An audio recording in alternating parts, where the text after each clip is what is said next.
नमस्ते अनि सुस्वागतम सम्पूर्णमा गणेश ढकाल युट्युब च्यानलमा हार्दिक स्वागत अनि न्यानो अभिवादन टक्राउन चाहन्छु।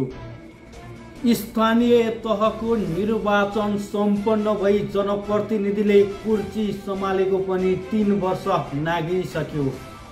चुनावी बेलामा घोषणा पत्रमा लेखेका कुराहरू पूरा भए कि भएनन्? चापाकोट नगरपालिका भित्र के भइरहेको छ त? जनताको चाहना अनुरूप काम भइरहेको छ त? बाटो घाटो पुल शिक्षा स्वास्थ्यमा जनताको हितमा काम भइरहेको छ त? जताततै अनियमितता भ्रष्टाचार बढिरहेको बेलामा चापाकोटमा भने के भइरहेको छ त? हामी यस्ता चिजहरूको आवाज उठाइरहनेछौँ जबसम्म जनताको हितमा काम हुँदैन। यति बेला हामीसँग कुरा गर्नका लागि चापाकोट नगरपालिका वडा नम्बर 7 का वडा अध्यक्ष मोहन केसीज्यू प्रत्यक्ष सम्पर्कमा हुनुहुन्छ। वडा अध्यक्षज्यू, तपाईँलाई स्वागत छ गणेश ढकाल युट्युब च्यानलमा। धन्यवाद। यति धेरै समस्या छन्। चुनाव बितेको पनि 3 वर्ष भइसक्यो। अब चापाकोट नगरपालिका वडा नम्बर 7 का जनताले मोहन केसी वडाध्यक्ष भइसकेपछि के कुरामा विकासका स्वाद चाहन पाए बताइदिनु न। हामीसँग आवश्यकताहरू धेरै छन्। हजुर। बजेट सीमित छ। आवश्यकता धेरै छ, बजेट सीमित छ। हजुर।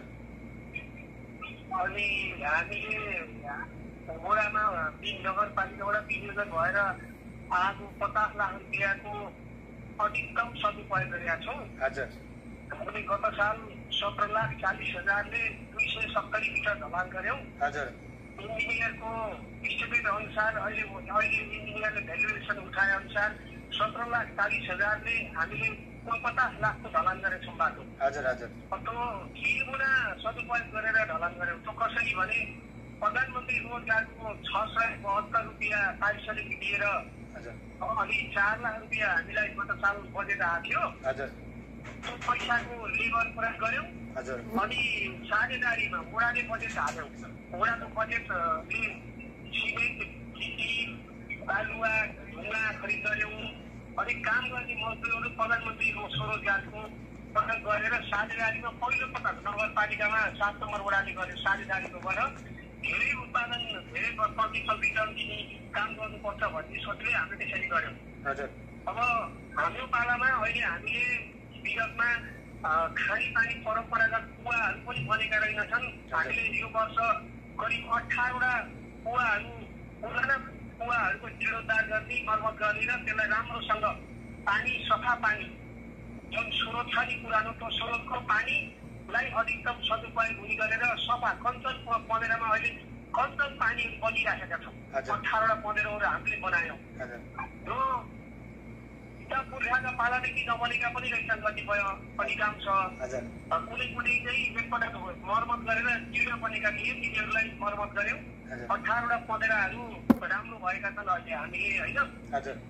अब खानेपानीको बजाडामा पञ्चायतको पालादेखिको सुक्खा पोखरी मर्मत भनेर बजेट जारी गरेका रहेछ। कहिले पनि त्यहाँ सुक्खा पोखरी तयार भएन।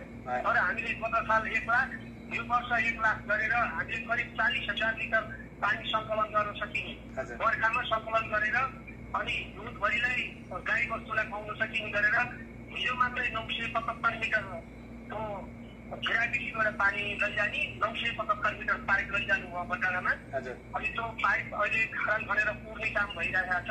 त्यहाँ 4 महिना जति मूल पुग्छ बर्खामा। अनि त्यो पानी सङ्कलन गरेर उहाँहरूले अहिले अबका हिउँका दिनहरूमा त्यहाँ पानीको समस्या हुँदैन, भोग्नु पर्दैन। विगतमा लामो समयदेखि अहिलेसम्म अब पृथ्वीको उत्पत्ति भएदेखि अब कतिपल्ट पञ्चायती पालादेखि खाडल खन्ने भन्ने पैसा लैजाने सदुपयोग भएको छैन। हाम्रो पालामा कम्तीमा पनि बजेट सदुपयोग होस् भन्ने हाम्रो मान्यता हो। र 7 नम्बर वडाको वडा कार्यालय पहिलोपटक म पद बाहिरी गरेर बस्दाखेरि त्यो पहिलो बर्खामा मैले मेरो पुछीमा छाता उडेर बसेँ पानी छिरेर। अनि अहिले हामीले एउटा हाम्रो हैसियत अनुसारको व्यवस्थित वडा कार्यालय सम्पन्न गरेका छौँ। वडा कार्यालयमा 15 घन मिटरको बायोग्यास गोबर ग्यास प्लान गरेर अहिले महिला र पुरुषको शौचालय अलग अलग क्याबिन बनाएर हामीले 15 घन्टाको गोबर ग्यास पनि जोडान गरेका छौँ। भोलिका दिनमा यहाँ आउने कर्मचारीहरूले त्यो गोबर ग्यासबाट खान बस्न व्यवस्था आवासको व्यवस्था गर्न सकियो भने गोबर ग्यासबाट अहिले हाम्रो प्राविधिक त्यही गोबर ग्यासले खाना बनाएर खानुहुन्छ। एकजना सब ओभरसियर हुनुहुन्छ, उहाँले त्यही पुरानो भवनमा बस्नुहुन्छ, उहाँले अहिले गोबर ग्यासबाट खाना बनाएर खानु भएको छ। हामीले टोयलेट बनाउनु पर्ने थियो, त्यो टोयलेट बनाउने क्रममा हामीले बायोग्यास त्यसैमा जोडेर बनायौँ। हामीले दूरगामी रूपमा प्रभाव पर्ने भविष्यमा पनि त्यसले चाहिँ एउटा काम गर्दाखेरि अर्को बाई प्रडक्ट हुन सक्ने गरेर त्यसरी काम गरेका छौँ। अब आवश्यकताहरू धेरै छन्। हाम्रो वडाभित्र 34वटा भित्री सडकहरू छन्। हामीलाई राम्रोसँग बाटो सफा गर्नु पर्यो भने हामीलाई कम्तीमा पनि 34-35 लाख रुपियाँ बाटो सफा गर्न मात्रै लाग्छ। विगतमा लामो समयदेखि बाटोहरू सफा गर्दै जाँदै गरेर हामीले 20-22 वर्षदेखिको प्रत्येक वर्ष हिउँदमा सफा गऱ्यो, बर्खामा चाहिँ बढाएर लैजान्छ बारीले। अनि अर्को वर्ष त्यस्तै अवस्था हुन्थ्यो। अहिले हामीले पश्चार मिलन चोक सडकमा 1400 मिटर चिकिहालेका छौँ। बर्खामा हिँड्दाखेरि चिक्लो नहोस् भनेर। तलबाट माथि आउन सकिँदैन पानी आयो भने, माथिबाट तल जान सकिँदैन पानी आयो भने। अहिले हामीले सिउजनादेखि लबरेङको घुम्तीसम्म भिडी हालेका छौँ। 1400 लगभग 1500-1600 मिटर हाल्यो। अनि 230 मिटर लबरेङको घुम्तीमा नाली बनायौँ अहिले हामीले। सरकारी मापदण्ड अनुसारको कम्ती नाली बनायौँ। अब विस्तार उन्नति हामीसँग यो बाटोलाई कालो पत्रै गर्ने, ग्राभलिङ गर्ने त्यस्तो खालको चाहिँ सम्भावना हामीसँग बजेट सीमित छ, हामी सक्दैनौँ होइन। यसलाई विस्तार उन्नति कसरी गर्ने त आफ्नो हैसियत पुँजी अनुसार क्षमता अनुसार विस्तार उन्नति कसरी गर्ने भन्ने कुरामा अधिकतम हामीले ध्यान दिएर गरेका छौँ। अनि प्रत्येक अहिले बाटोको मर्मत हुने ठाउँहरूमा अहिले वडा सदस्यहरूले ड्युटी गरेर बस्नु भएको छ। मैले वडा सदस्यहरूलाई पनि आफ्नो जिम्मेवारी विभाजन गरेर तपाईँहरूले कामको बाँडफाँड गरेर तपाईँहरूले आफ्नो क्षेत्र विभाजन गरेर कामको आफ्नो क्षेत्रमा अहिले खटिनु भएको छ सबैले। अब राज्यसँग पुँजी छैन, माथिबाट पुँजी काटिएर आउँछ। कोष नगरपालिकाको कोषमा पनि पर्याप्त पैसा छैन कोषमा। अनि सीमित बजेट वडामा विनियोजन गरेर सीमित बजेटले हामीले के गर्न सकिन्छ त भनेर हामीले जनताका आवश्यकताहरू हामीले 18वटा मिनी ट्र्याक्टर, साना ट्र्याक्टरहरू र कम्बाइन राइस मिल वितरण गरेर गत साल। अहिले हाम्रो वडाका 11वटा बस्तीमध्ये बन्डारा, बलौदी, पाङलुङ, भोलुङसिङ, अनि बङ्गलाडी, एकले, कलकत्ता सबै ठाउँमा, भाटडाँडा सबै ठाउँमा हाते ट्र्याक्टरले मकै सर्नुभयो कृषकहरूले। अनि जहाँ जनताहरूले भारी बोकेर थैलामा बोकेर हिँड्थ्यो त्यहाँ कम्बाइन राइस मिल दियौँ। अहिले ती बस्तीहरूमा कम्बाइन राइस मिलले धान पुग्नु भएको छ। हामीले 50,000ले जनताका समस्याहरू के छन्, जनताको जीवनसँग जोडिएका समस्या के हुन् त भनेर थोरै रकमले थोरै पुँजीले त्यसलाई सम्बोधन गर्न सक्छौँ हामीले भन्ने कुरामा हामी सचेत छौँ। हामीले एकदमै ध्यान दिएर गरेका छौँ। अब जनताले चाहे जस्तो विकास गर्न त एकदमै राम्रो आय स्रोत भएको, जस्तै हाम्रो कालीगण्डकी गाउँपालिका छिमेक जिल्लाको नेपालको 5औं राम्रो गाउँपालिका स्तरीय पोजिसनमा आयो। नेपालको गाउँपालिकामा 5औं नम्बरमा आयो। किनभने त्यहाँ कालीगण्डकीले नेतृत्वले वार्षिक 5 करोड रुपियाँ नगरपालिकालाई दिन्छ। अब 5 करोड रुपियाँ दाम नगरपालिकालाई दिँदा त हाम्रो त करोडको बजेट आउँथ्यो। हाम्रो पालिकामा त्यस्तै स्रोत हुन्थ्यो भने जब हामी आयौँ त्यति बेला कालीगण्डकीको नपाइने सर्वोच्चमा मुद्दा पर्यो। अहिले पनि त्यो मुद्दा विचार लिन्छ। हामीले के पाल्पाको डिसीबाट खरिद गरेर ल्याउनु पर्छ, त्यसको विडम्बना भइदियो कि हामी आउने वर्षै कालीगण्डकीमा मुद्दा पर्यो, डिसीबाटमा उत्खनन गर्न पाइयो। अनि यस्ता जटिल समस्याहरू भइदिनाले चापाकोट नगरपालिकाभित्र अरू नगरपालिकाको तुलनामा वडा नम्बर 7मा विकासको गतिले तीव्र रूप लिन सकेन नि वडाध्यक्षज्यू? के अरू नगरपालिकाको तुलनामा जनप्रतिनिधिले काम गर्न नसकेकै हो त? अब यस्तो पोलिसी, यस्तो नीति राज्यले ल्याउनु पर्दैछ। हामीले पाएको नगरपालिकाबाट विनियोजन भएर पाएको बजेट छ नि। अब एउटा बुझ्नुपर्ने कुरा के छ भने चापाकोट नगरपालिकामा कर्मचारीहरूको 1 वर्षमा तलब 34 करोड खर्च हुन्छ। कर्मचारीहरूको तलब 34 करोड खर्च हुन्छ चापाकोट नगरपालिकामा। ज्येष्ठ नागरिक लगायत सामाजिक सुरक्षा भत्तामा 1 वर्षमा 16 करोड रुपियाँ खर्च हुन्छ।